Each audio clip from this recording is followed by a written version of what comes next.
Ikot tayo? Sige, sige lang.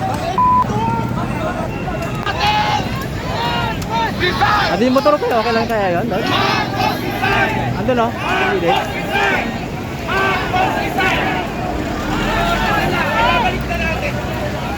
Huli-huli, pasensya na sir, ngayon pa lang masasaktan ang mga damdamin nyo.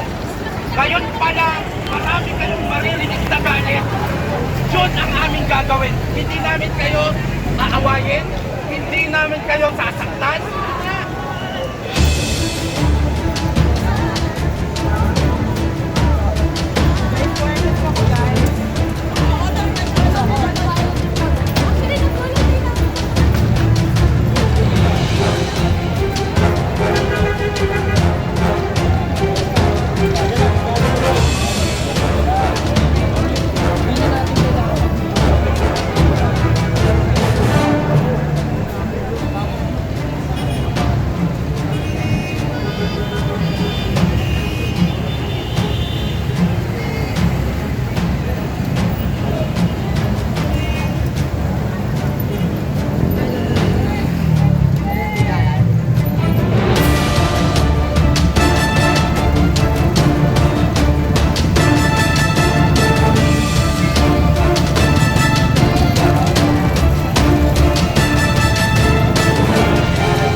Na sa 2026 mayroong tinago na 497 billion pesos insertions para sa atin.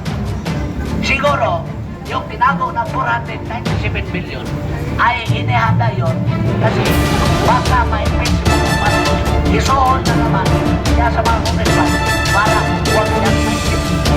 O yung pira na yon mansuon mo rin sa mga congressman upang pa-effect na sa Pilipinas. Ayan. Saan tayo tulungan ito sa bayan? Inubos na nila ang pira sa pagkakataon. Tinago na nila circulate sa ating ekonomiya. Ngayon, natahimik pa tayo? Ang rally ng trillion march ay kawalit ng trillion ng pesos ng tinatawag. Sana naman, sumigaw na sila na si Marcos ang mastermind sa lahat ng pagkakataon. Dahil siya naman ang problema sa 2023 budget hanggang sa 2023 budget. Sino pa ang pwede natin paratangan? Sino? Siya! Kasi siya ang presidente. Diba? And that is the danger of having a drug addict president. Sabi ko nga, sa palagi kong sinasabi sa inyo, bawat rally, President Bongbong Marcos is our clear and present danger. A threat to our national security. Kasi, bakit na nagdadrugan? And I hate drugs. Diba? Sino nagsabi doon, I hate drugs? Tayo nagsabi. Tatay ko nagsabi. Tayo, we hate drugs. Kasi, that threatens our national security. Dapat maintindihan natin yan. Nakakadismaya na palagi tayo nagrarally dito. Pero wala namang inabot sa pagrarally natin. Diba? So, kung meron tayong iglesia ni Cristo nagrarally, yung tao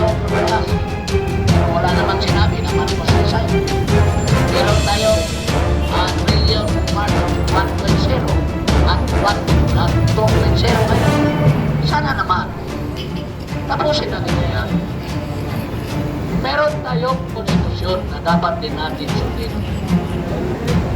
Meron din panahon na ilalaban natin ang mga ating mga sinunod. Wala ka sa wastong kaisipan. Hindi ka na magsalita. Ano kayo dito? Mga kababayan, dito na natin katapusin ang pagkakita ito sapagkat malungkot ang balita. Deny ang interim release ni former President Duterte.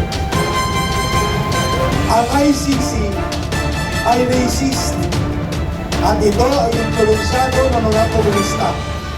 Ang ICC ay isang colonial instrument ng mga bansang Europeans. Hindi nga ito kinikilala ng Estados Unidos.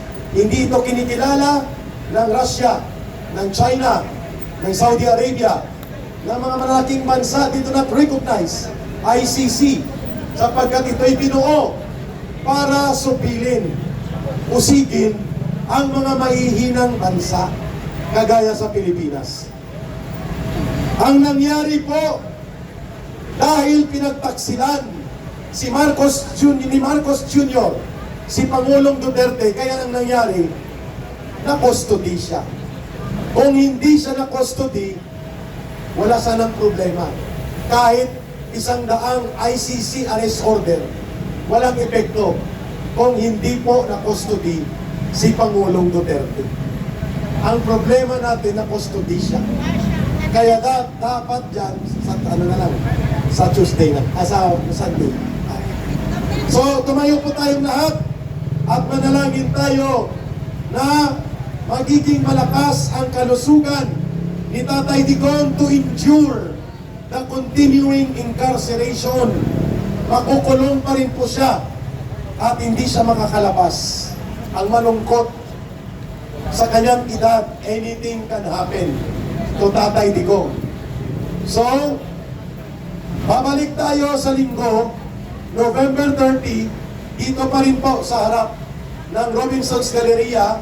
Magdala tayo ng tubig kasi mayroon na po tayong boiled egg at lugaw. Unlimited. At mayroong tubig na rin. So, we hope na maplastar natin ang dalawang food truck ng lugaw at boiled egg, mga kababayan. So again, malungkot na balita na deny ang interim release ni Pangulong Duterte. At tayo ay kumukundina sa ganitong uri ng kataksilan ng gobyerno ni Marcos. Tumayo po tayong lahat at mag-noise barrage tayo sa huling bahagi. Samahan niyo si Ka Eric, Brother Oliver, unahin ko muna. Ito. At sabay-sabay po tayo. Magdasal muna tayo or noise barrage muna para ang ating huling bahagi ay solemn kahit papano. Please everybody, join us in the last part ng panawagan natin ito. Marcos resign, aristuhin, ikulong sa selda 13. Marcos resign, aristuhin, ikulong sa selda 13. Marcos resign, aristuhin, ikulong sa selda 13. Palayain dapat si Duterte, ang ikukulong si Marcos. At dahil dyan, mag-iingay tayo bago ang unity prayer na ilalahad at pangungunahan ni Brother Patrick Ong.